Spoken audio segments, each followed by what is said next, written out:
I wasn't expecting kindness, not anymore. At my age, you learn that silence cuts sharper than words. Still, when she leaned close, her perfume sharp in the air, and said, "Stop sitting in the front. That's for family," something inside me cracked like old porcelain. I stayed quiet, folding my hands in my lap because arguing would only feed her pride. But in that moment, in that hall filled with whispers and stiff suits, I realized something. Family, at least in their eyes, no longer included me. My name is Evelyn Carter. I'm 72 years old, a widow of 11 years, and a mother to one son who once meant more to me than the beating of my own heart. I worked most of my life as a school teacher in our small town. Chalk dust on my fingers, papers to grade late into the night, children's voices echoing down the corridors.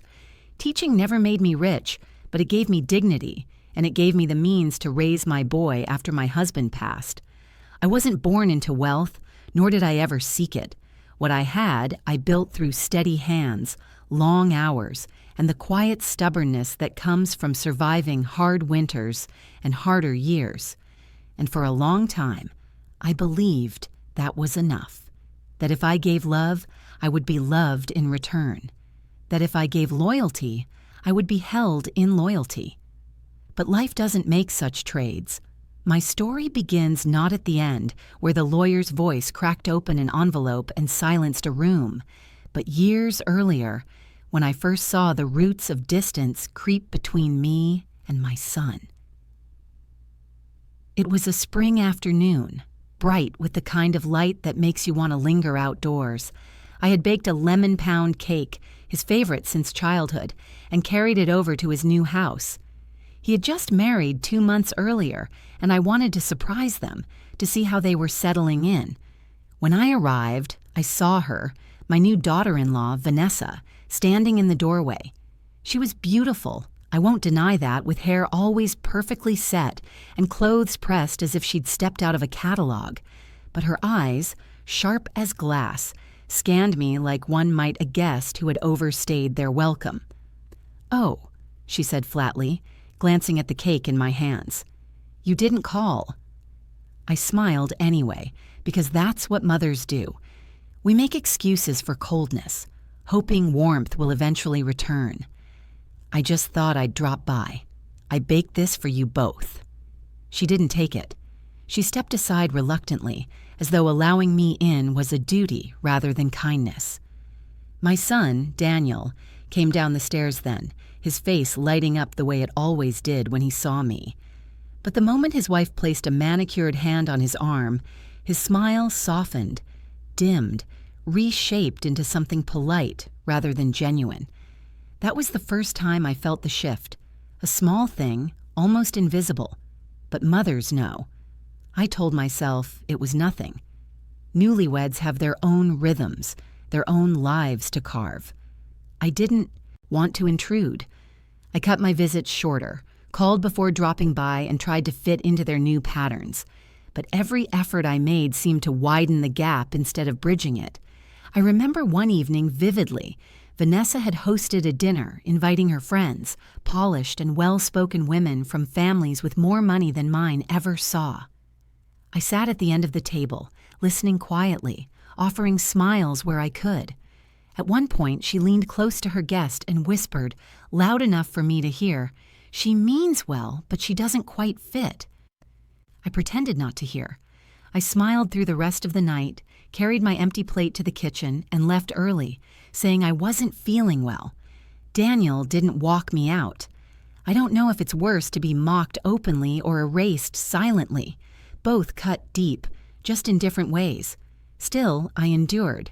I endured because he was my son, and I told myself that enduring was what mothers did. I swallowed every slight, every dismissal, believing it was temporary, believing he would remember. But memory, I've learned, is fickle. It clings to what flatters and forgets what embarrasses. And in their eyes, I became an embarrassment.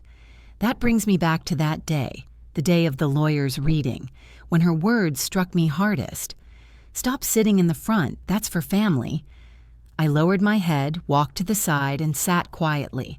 My heart ached, but my silence had weight, because I knew something they didn't, something my late husband had left behind, hidden in a sealed envelope now resting on that mahogany table in front of the lawyer. And when that seal broke, when the truth spilled into the room, all their laughter, all their whispered cruelties would turn to dust. The hall smelled faintly of lilies and polished wood, the kind of scent that clings to formal places where people speak in hushed voices.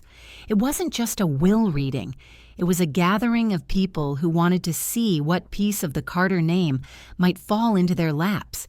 Some came with expectation, some with curiosity, and some, like Vanessa, with greed thinly disguised as confidence.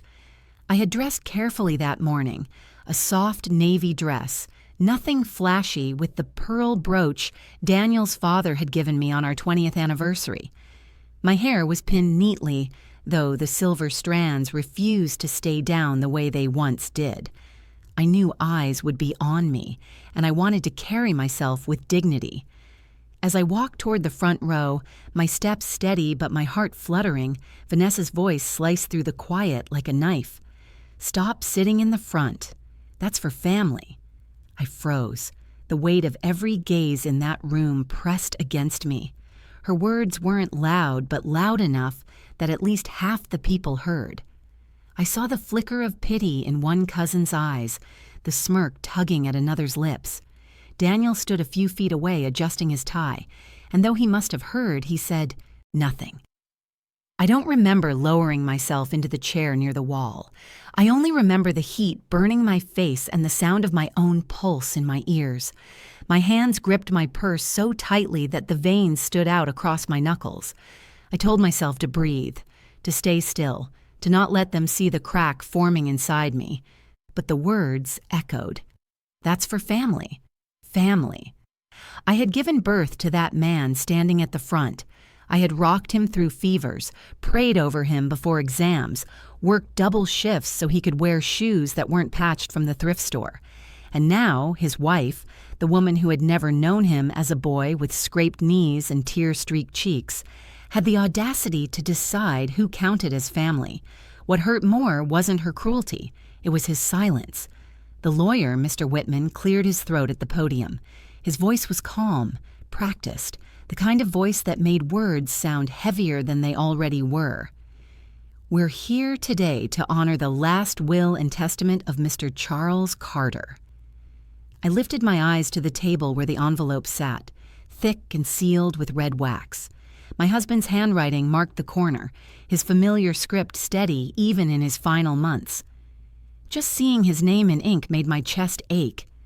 Charles had always been the anchor, firm, deliberate, thoughtful. And now, even in death, he held more authority in this room than the rest of us combined. Vanessa leaned into Daniel, whispering something that made him nod. Their posture was one of ownership, as though this day were already theirs. They believed the house, the savings, the land, all of it, was about to fall neatly into their hands. I watched them, quiet as ever, my face still, my heart a storm. Relatives shuffled in their seats, a few cleared their throats. Everyone seemed to glance toward me and then look away quickly, as if I were some outsider who had wandered into the wrong room. The sting of humiliation settled deeper when a distant cousin, a woman I barely knew, leaned toward her husband and muttered, "I guess she's just here to watch." To watch. My eyes burned, but I refused tears. If I had learned anything in 72 years, it was that tears often gave your enemies more power. No, silence would be my answer. Silence and time. Mr. Whitman began reading through the formalities, the introduction of the will, the witnesses, the date it was signed. His voice droned, and still my mind replayed Vanessa's words, as though she'd carved them into the wooden panels of the room. I remembered another gathering years ago. Daniel was just a boy then, nervous about his piano recital. He had begged me to sit in the front row so he could see me. "Don't sit in the back, Mom. I want to know you're there." Now here I was, tucked into the side, not by accident but by command.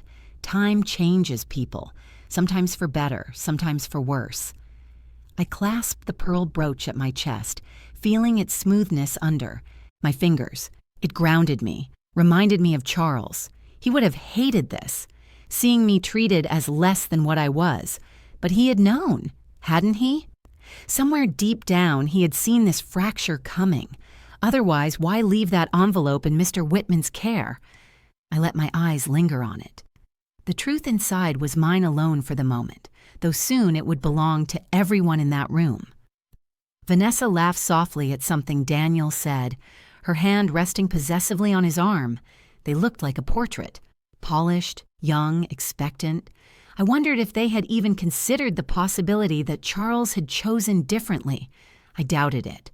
Their arrogance was armor, and arrogance rarely imagines defeat. The lawyer adjusted his glasses and picked up the envelope. My breath stilled, and though the room was heavy with anticipation, I felt a strange calm bloom inside me. Because while they thought they were about to witness my erasure, I knew, just as surely as I knew the wrinkles on my own hands, that they were about to witness something else entirely, something that would turn their laughter to silence. As Mr. Whitman adjusted his papers and cleared his throat again, my mind drifted away from that suffocating hall and into the corridors of memory. It's strange how the mind does that, slips into the past when the present feels unbearable. I remembered Daniel as a boy, with a mop of dark hair that never lay flat no matter how much water I smoothed over it.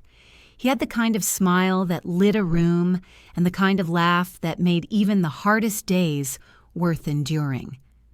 We didn't have much then. Charles worked long hours at the mill until his back gave out, and after that, it was my income that kept the lights on and food on the table. I taught at the local school, grading papers by the dim glow of a kitchen lamp, the smell of chalk clinging to my skirts. There were nights I went to bed hungry so Daniel wouldn't. He never knew, of course. I made sure of that. Every dollar stretched, every coin counted. While other children wore shiny new sneakers, Daniel wore shoes I patched carefully with needle and thread. I made games of it, telling him they were magic shoes that made him run faster than anyone else. He believed me, at least for a while. I can still see him at our small dining table, poring over his homework with his tongue poking out in concentration. I'd hover nearby, correcting his handwriting, reminding him to take his time. When he grew frustrated, I'd cup his chin and say, "Patience, Daniel. Great things come slow. Great things." I had such hopes for him. Charles and I built our lives around those hopes.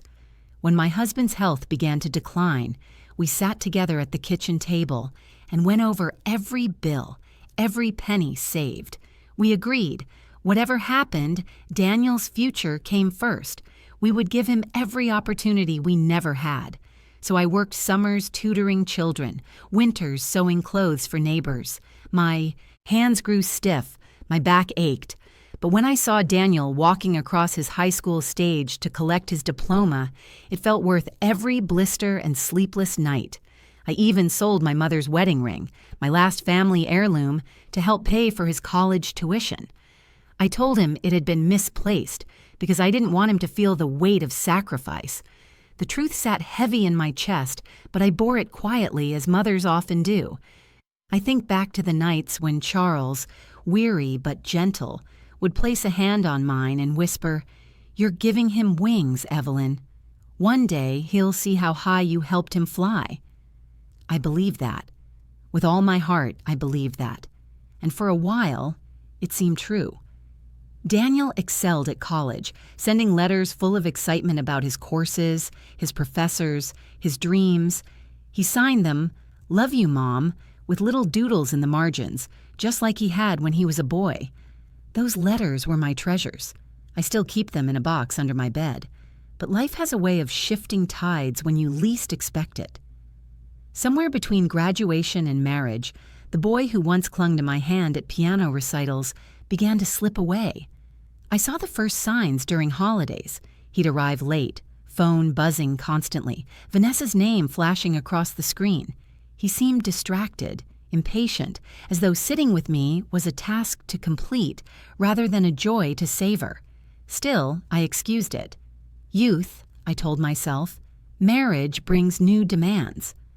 But then came the Christmas when Vanessa refused to eat the meal I'd prepared, claiming it was too heavy, and Daniel sided with her. I remember standing in the kitchen afterward, staring at the dishes piled in the sink, the smell of roasted turkey still hanging in the air. For the first time in decades, I felt like a guest in my own home. That feeling only grew. Year after year, little by little, I became the afterthought. Invitations grew scarce. Phone calls shortened. Traditions faded. And now, sitting in that hall, told not to sit with family, I realized how far we had drifted. It wasn't just distance, it was erasure. But memory is stubborn. It doesn't erase so easily. As Vanessa sat there smugly, her hand locked around my son's arm, I wanted to shout, wanted to remind him of every sacrifice, every night I carried the weight so he wouldn't have to. I didn't shout. I stayed silent. But inside, a voice whispered, "He has forgotten." But the truth hasn't, because what none of them knew, not Daniel, not Vanessa, not even the cousins smirking at my expense, was that Charles had seen all of this long before. He had seen the cracks in our son's loyalty, the way Vanessa's words chipped at the foundation of family. He had seen, and he had acted, leaving behind not just memories, but something far more unshakable. And soon, when that envelope opened, the truth would rise from the ashes of all they'd tried to bury. Marriage can be a beautiful thing when it's built on love and respect. I had hoped Daniel's would be. When he first introduced me to Vanessa, I remember thinking, she's different from us, but maybe that's good. Maybe she'll bring him happiness. I was willing to believe that. In fact, I wanted to believe it more than anything. In the beginning, Daniel still visited me often. He'd drop by after work, sometimes with a carton of takeout, and we'd sit in the kitchen the way we always had. He'd tell me about his projects, his boss, his dreams of starting his own firm one day.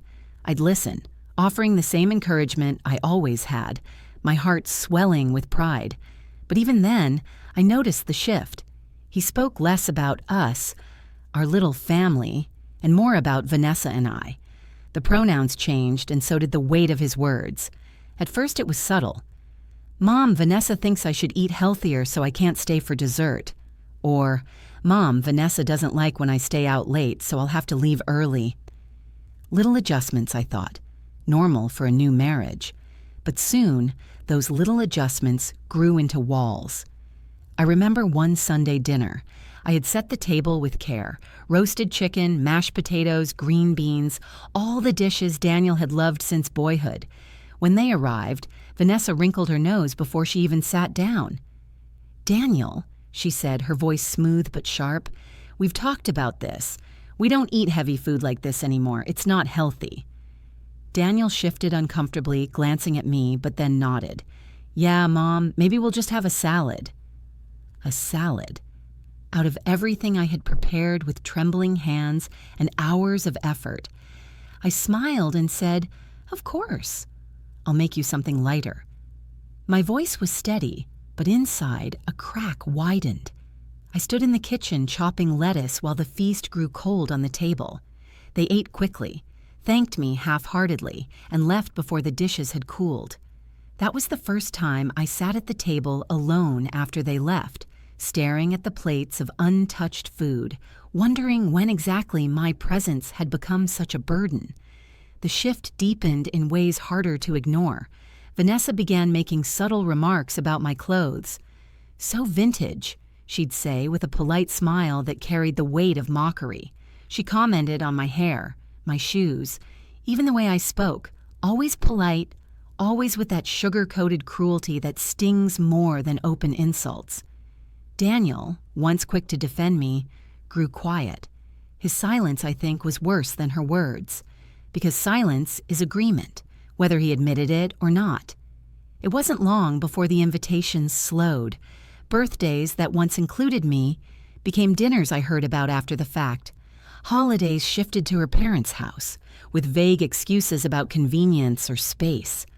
When I called, Vanessa often answered, her voice clipped. "He's busy right now, Evelyn." "Can he call you back?" He rarely did. At first, I tried to fight the distance.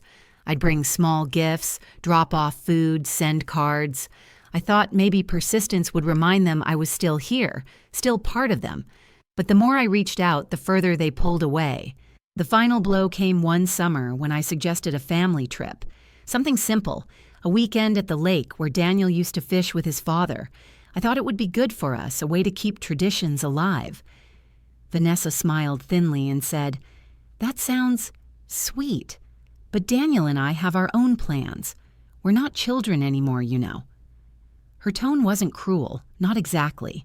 It was worse. It was dismissive, as if I were some relic from another time, clinging to traditions that no longer mattered. Daniel just nodded. "Yeah, Mom, maybe another time." There was never another time. By then I had stopped expecting warmth. I learned to live in the quiet of my own house, surrounded by memories that spoke more kindly to me than living voices. I busied myself with the garden, the church choir, the neighborhood children who still stopped by for cookies and stories. They reminded me that I wasn't invisible, not entirely, but every now and then I would catch myself staring at the phone, willing it to ring, hoping Daniel would remember the woman who had carried him through fevers, through heartbreaks, through every storm of his youth. Hope can be stubborn, even when reason tells you to let it die. Still, deep down, I knew. Vanessa had woven herself tightly into his life, and in doing so, she had pushed me out. She had succeeded in making me the outsider.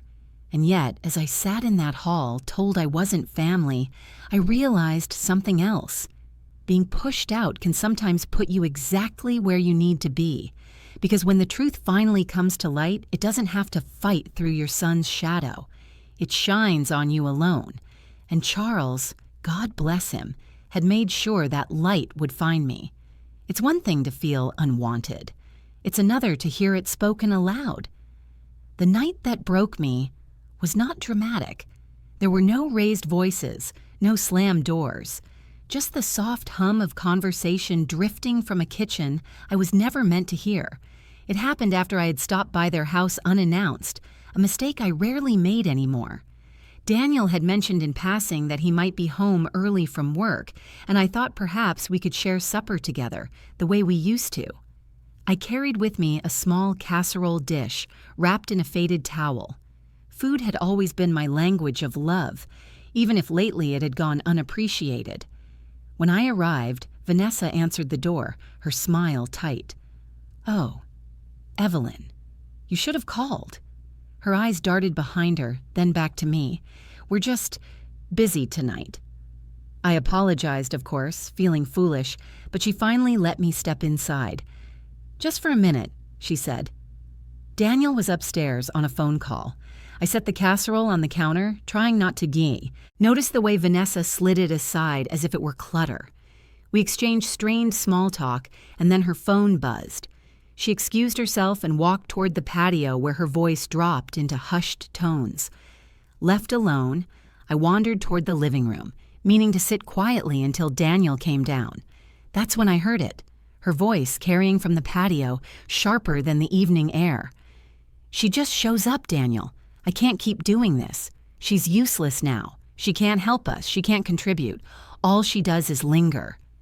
My chest tightened. Daniel's voice followed, lower but distinct. I know, but she's my mom. What do you want me to do?" "Keep her quiet," Vanessa snapped. "Smile, nod, let her feel included just enough so she doesn't make trouble. But really, she needs to understand. We have our own lives. She's a burden now." A burden. The word sliced clean through me. I stood frozen, my hands trembling where they clutched the strap of my purse. My casserole dish, the one I had made with care, suddenly seemed like an absurd offering. an unwanted relic from a mother whose place had expired. Daniel's silence stretched long enough to answer more than words ever could. He didn't argue. He didn't defend me. He simply let the statement hang there, unchallenged, as though it were truth. I couldn't breathe. Quietly, I slipped toward the door, my footsteps muffled on the polished wood. My fingers fumbled at the handle, and for a moment I thought they might notice. But they didn't.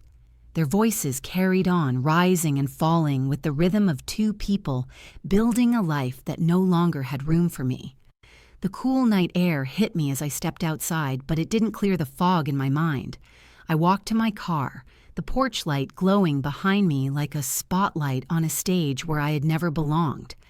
That night, I sat at my kitchen table, the casserole untouched between us, as if it too carried the sting of rejection.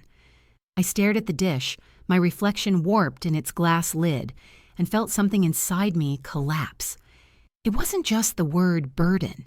It was the casual way it had been said, as though my decades of sacrifice, my years of devotion, had boiled down to dead weight on their shoulders. For the first time in my life, I let myself ask a question I had never dared.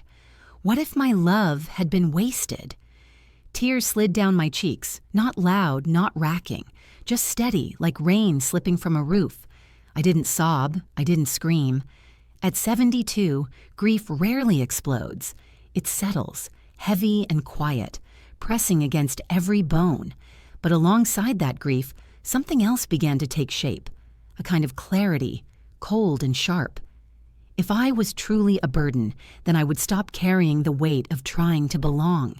I would no longer knock on doors where I was unwelcome, no longer twist myself into smaller shapes to fit into corners Vanessa allowed me.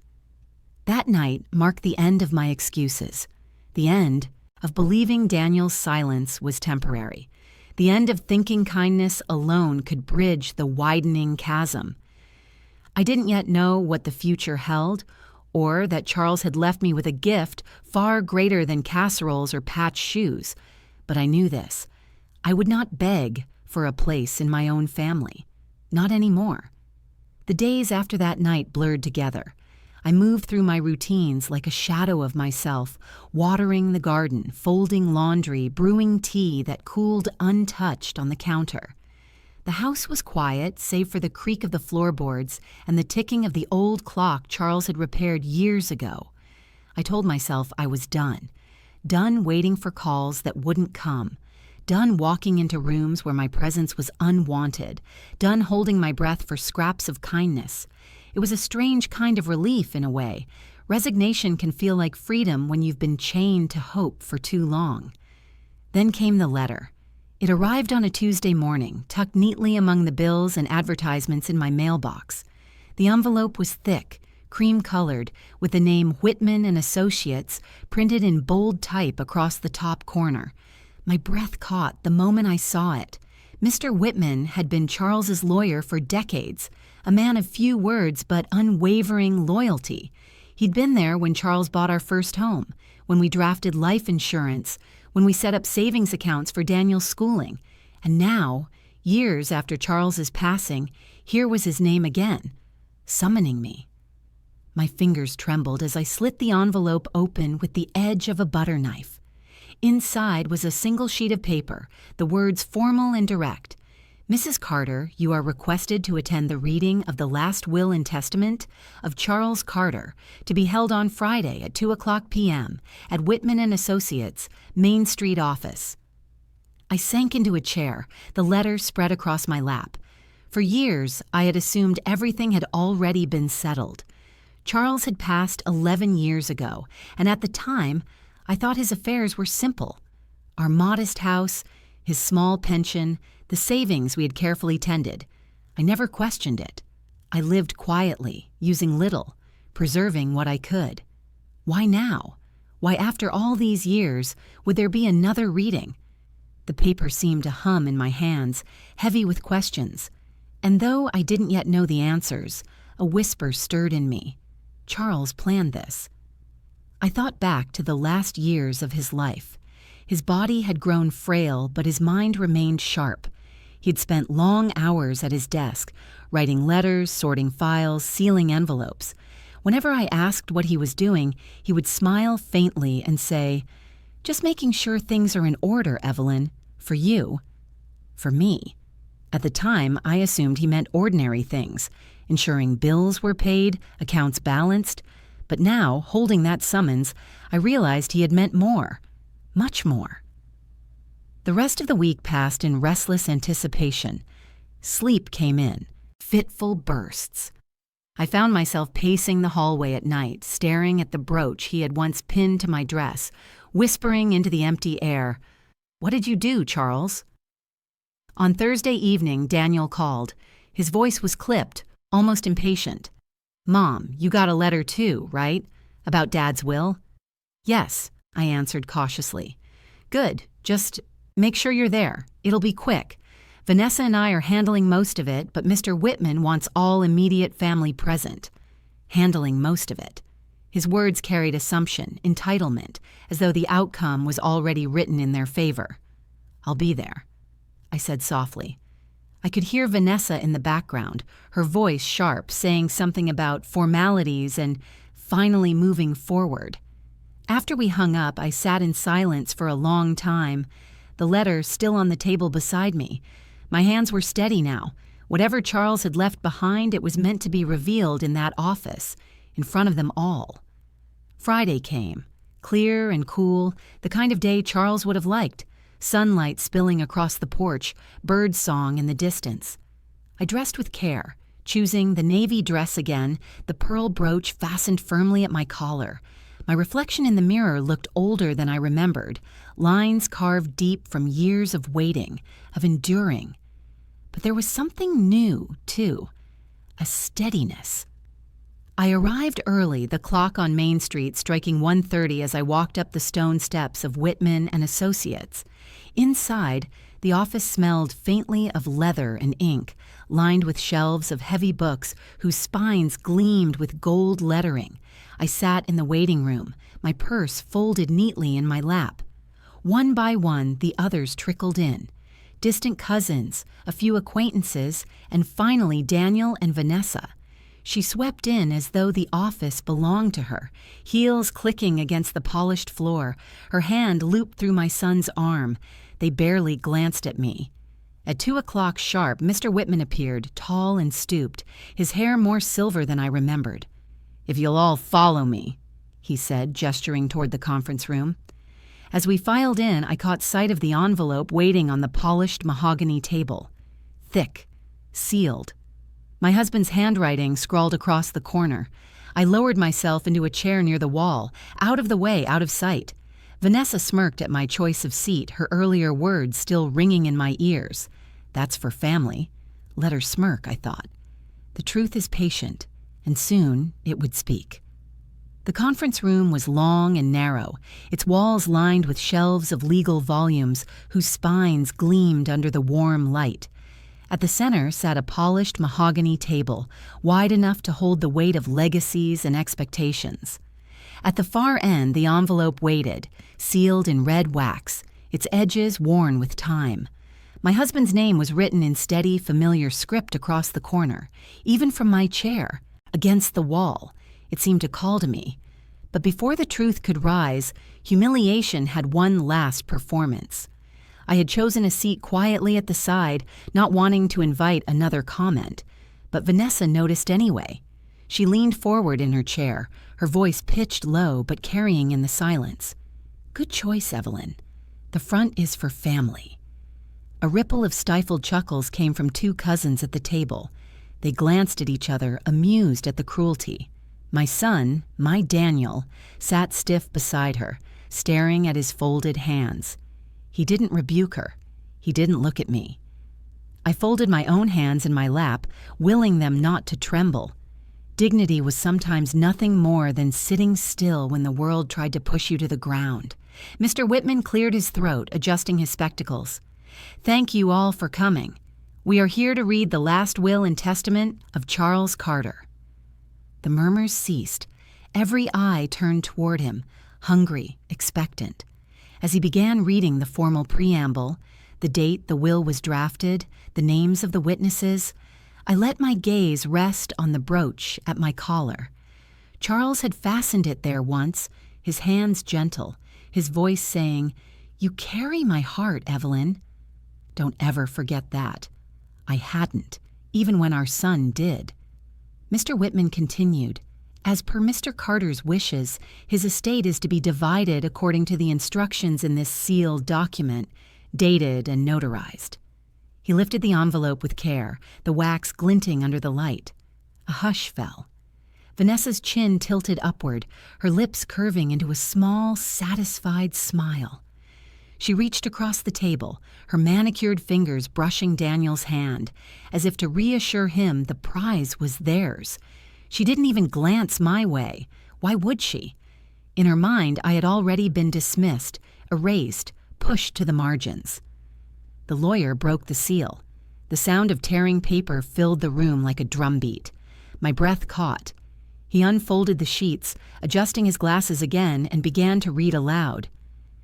"I, Charles Carter, being of sound mind and body, do hereby declare this my last will and testament." His voice was steady, deliberate.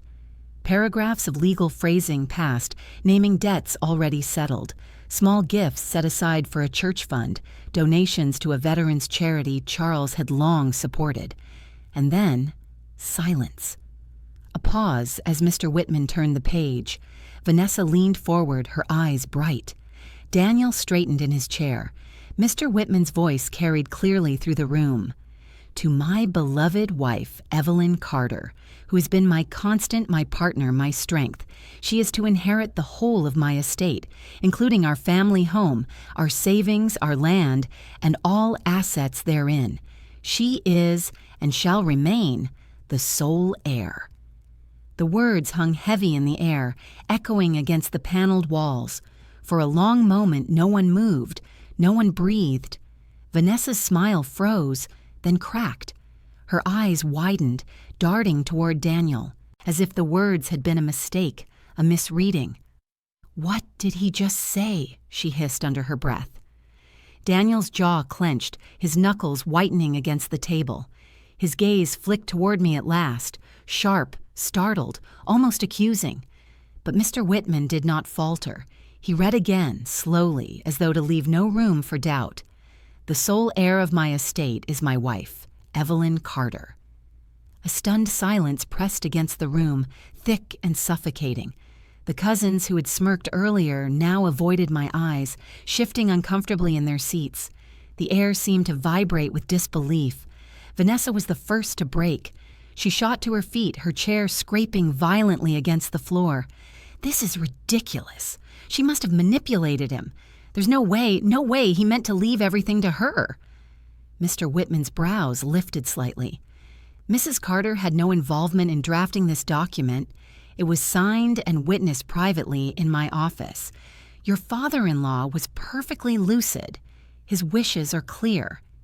Daniel's voice, low and tight, finally spilled into the silence. But I'm his son."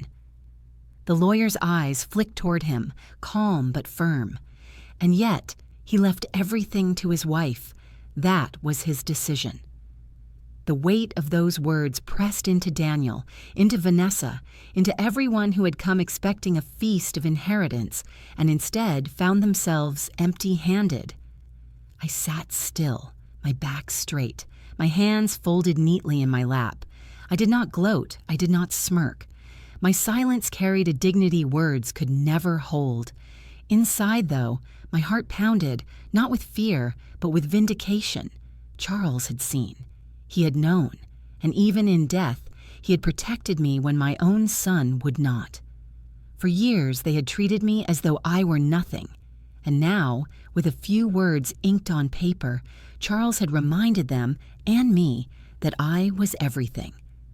The room, once buzzing with anticipation, now sat in stunned quiet. Only the clock on the wall ticked steadily on, marking the moment their certainty crumbled. And for the first time in a long time, I did not feel invisible. As the silence thickened in that conference room, I let my eyes linger on the pages Mr. Whitman held.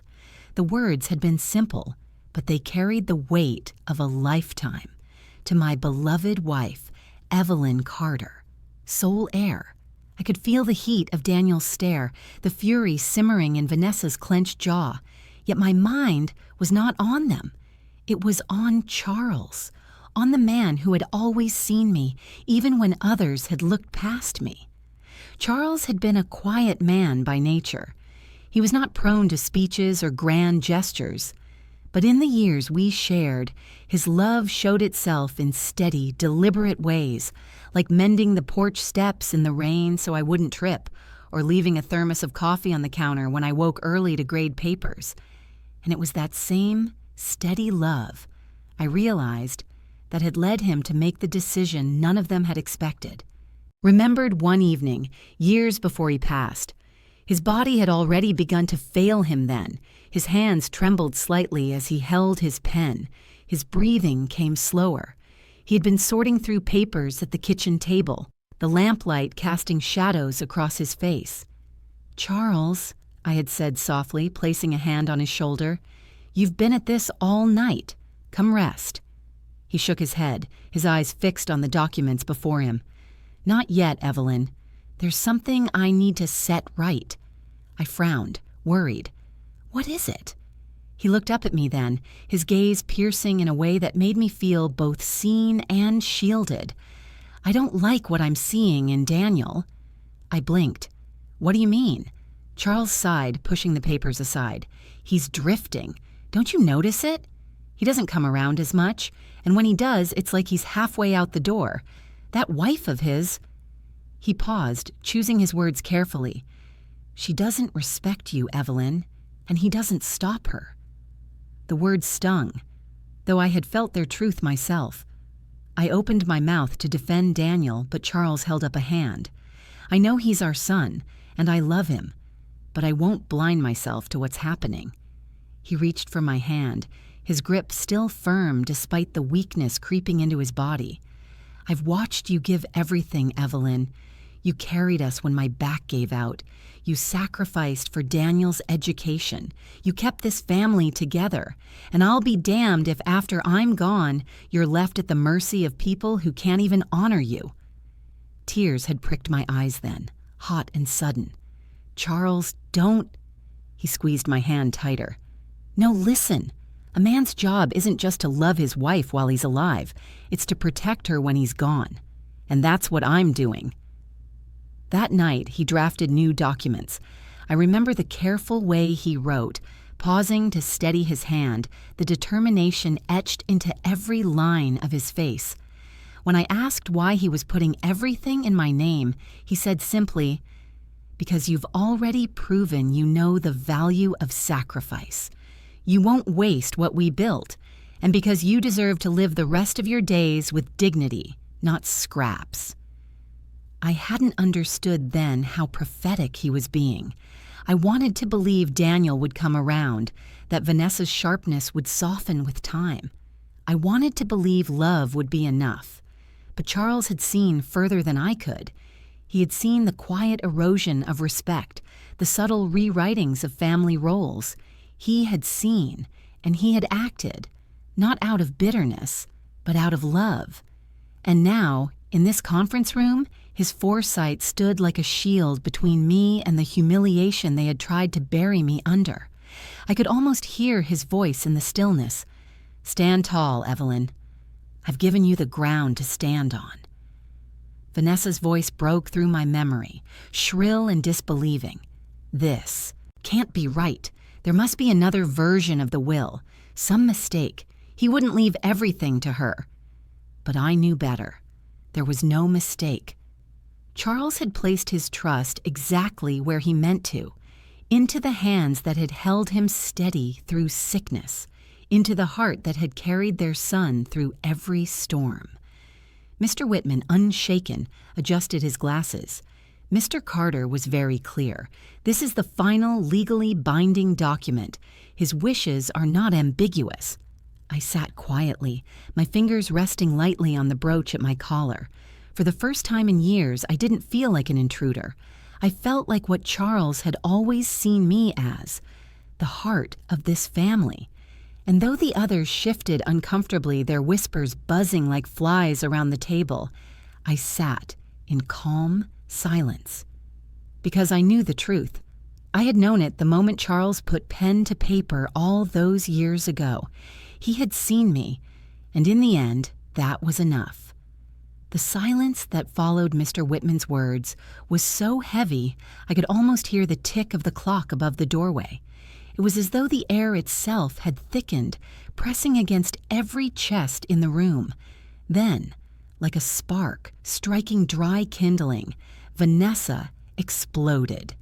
"This is insane!" she shrieked, her voice echoing off the paneled walls. She shoved her chair back so violently it scraped the floor. "There's no way this is legal. Her manicured finger jabbed in my direction. She must have tricked him, manipulated him when he was sick. Her eyes burned into mine, sharp with fury. But I didn't flinch. I kept my gaze steady, my hands folded calmly in my lap. Mr. Whitman adjusted his spectacles, his tone unshaken. "Mrs. Carter had no part in this. I personally oversaw the drafting and signing of this will. Your father-in-law was lucid, deliberate, and firm in his wishes. There's no question." Daniel shifted in his seat, his face pale and drawn tight. He swallowed hard, his jaw clenching. "But I'm his son," he said finally, his voice low, almost pleading. "I'm his only son. Doesn't that mean anything?" The lawyer's reply was simple, almost gentle. It meant enough for him to make this decision. He chose his wife as sole heir. That was his right, and he exercised it. The weight of those words struck harder than any blow. Daniel's head snapped toward me then, his eyes searching mine as if I could rewrite what had been read. "Mom, you can't just take it all. You can't let it end like this." I opened my mouth to speak, but Vanessa cut in, her anger rising like a storm. "Of course she can. That's exactly what she's doing, sitting there smugly while everything we've worked for is snatched away." "Everything you've worked for?" I finally asked, my voice calm but steady. "What exactly did you build, Vanessa? What exactly did you sacrifice?"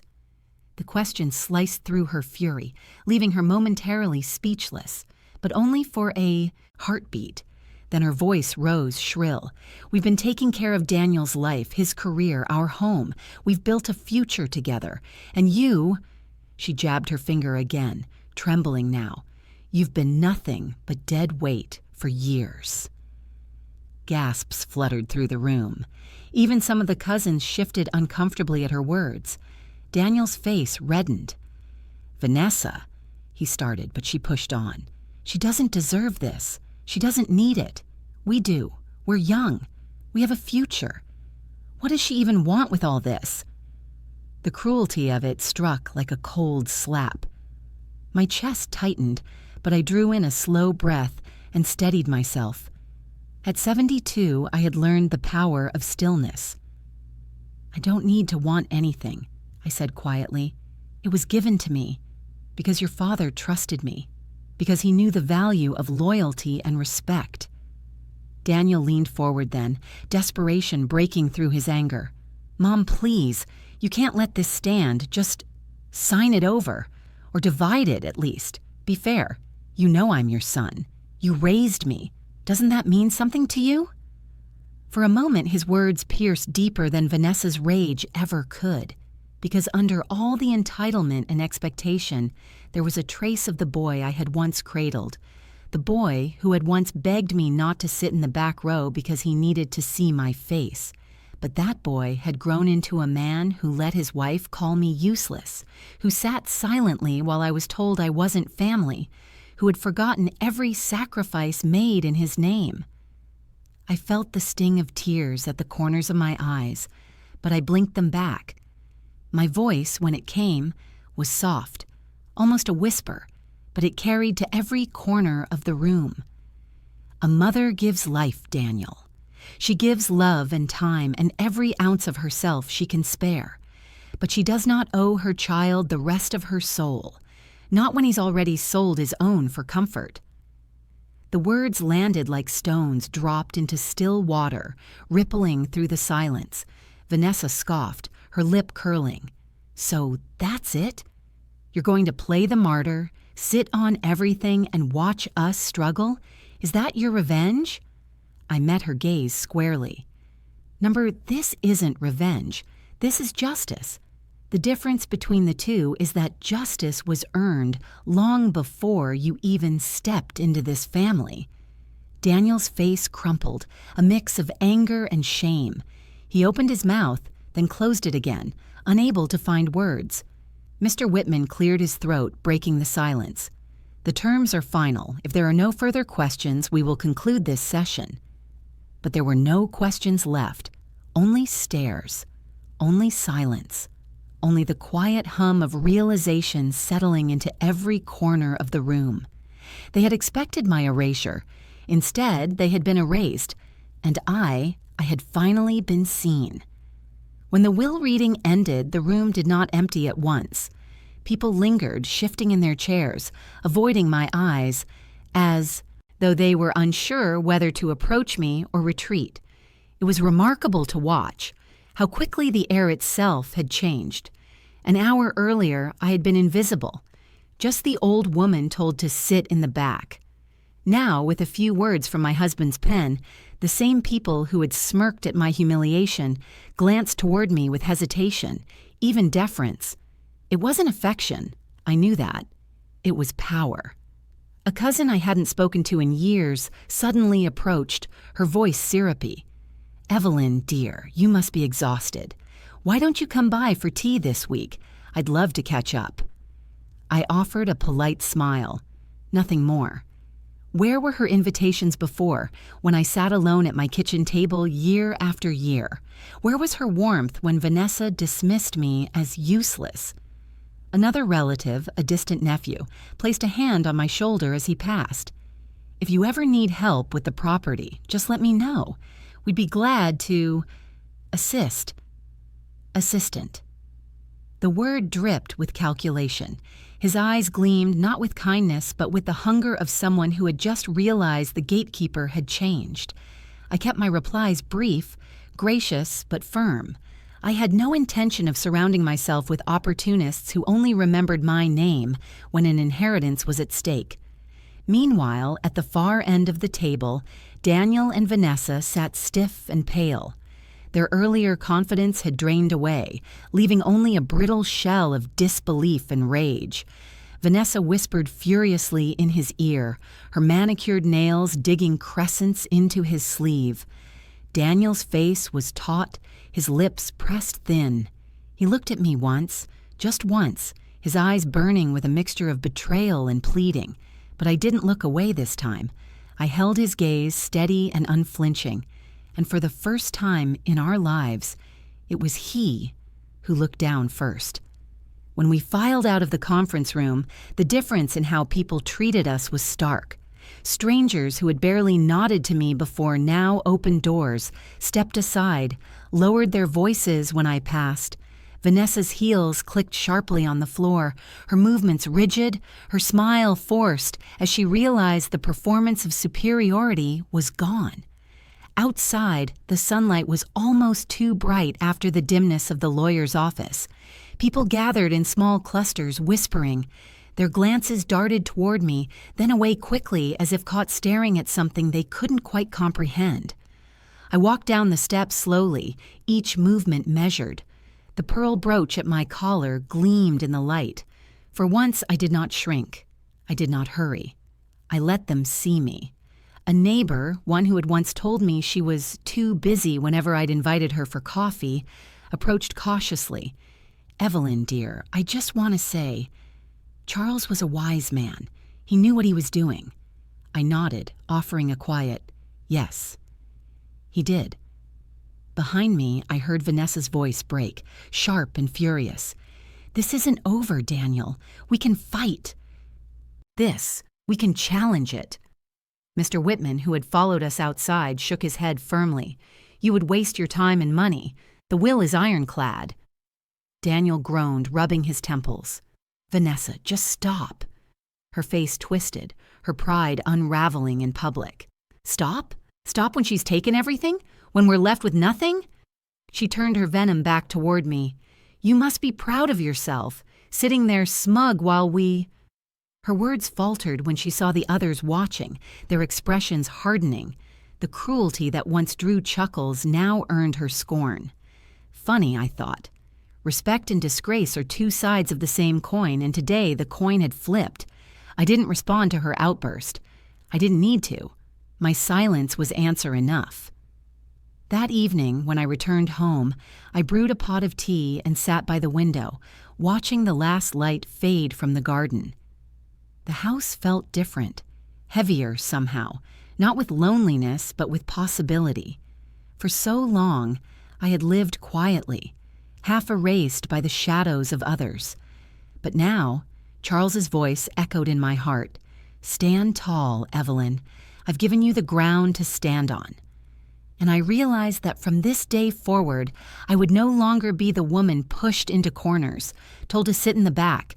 I would be the woman at the center, not because of money, not because of inheritance, but because dignity had been restored. As for Daniel and Vanessa, the whispers spreading through the town that evening weren't of my humiliation anymore. They were of theirs. Power shifts quietly sometimes, almost invisibly, but once it shifts, it doesn't return. It didn't take long. 3 days after the will reading, I heard the knock at my front door. Not a timid knock, not a neighborly tap, but a sharp, impatient pounding that rattled the glass in its frame. I knew who it was before I even looked. When I opened the door, there stood Daniel and Vanessa. He looked weary, his eyes shadowed from lack of sleep. She, on the other hand, was polished as ever, lipstick perfect, heels clicking on my porch, but her smile was tight, brittle, stretched thin over seething anger.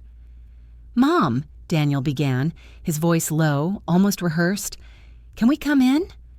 For a moment I thought of refusing, but something inside me, the part that still remembered the boy who once clung to my hand, let the door swing open.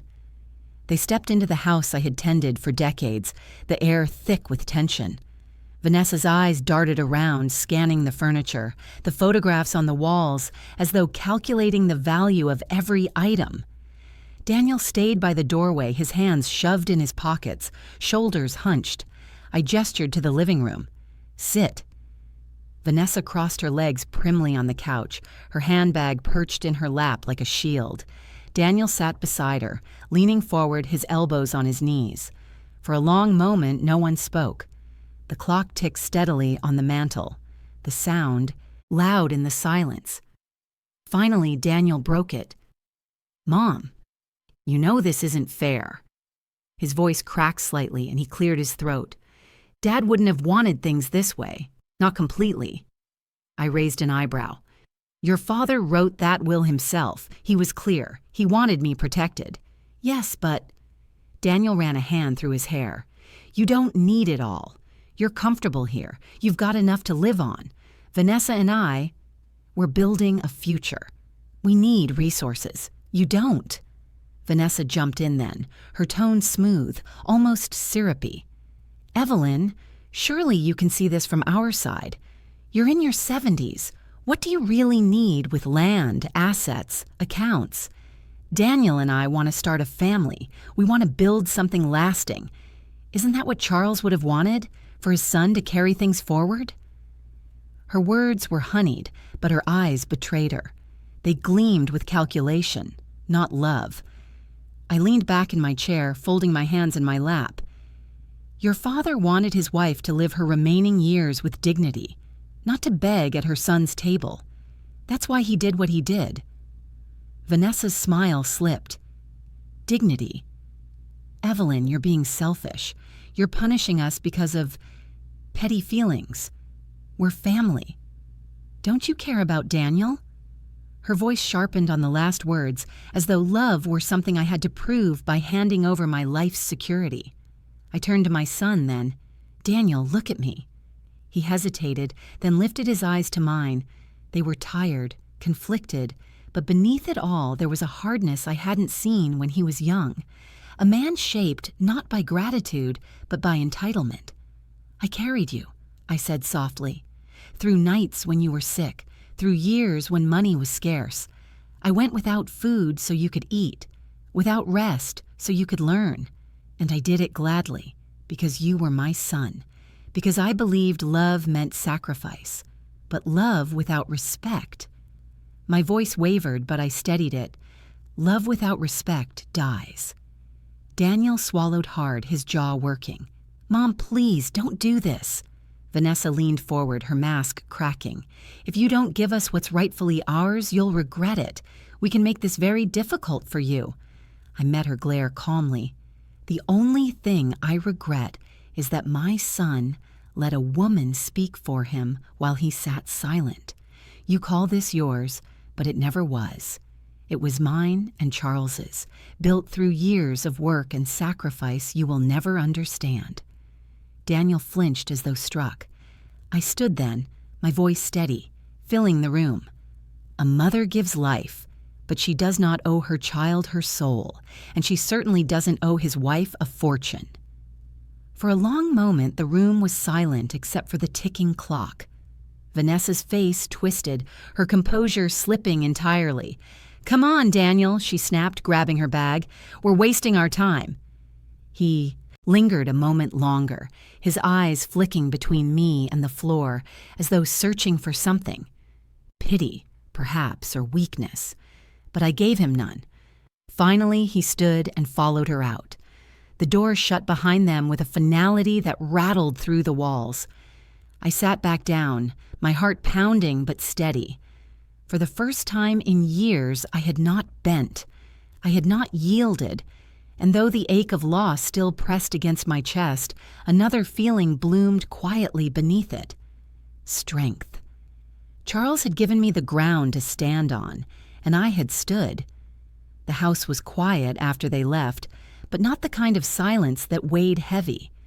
This silence felt different, like the calm that follows a storm when the air is washed clean and the sky is clearer than it was before. For days afterward, I found myself walking through the rooms of my home, touching the walls, the photographs, the small objects that carried decades of memory. This house wasn't just a place to live. It was proof of a life built brick by brick, sacrifice by sacrifice. And now, thanks to Charles's foresight, it was still mine. Secure, untouchable.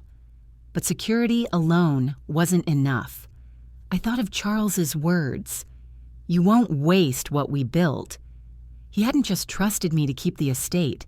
He had trusted me to honor it. So I began to think differently about what it all meant. I went to the bank, sat across from a polite young advisor, and listened as he explained the accounts, the land, the investments.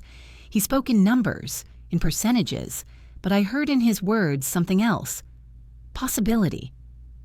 That night, I sat at the kitchen table, the same one where Charles had signed those papers years ago, and spread everything out before me.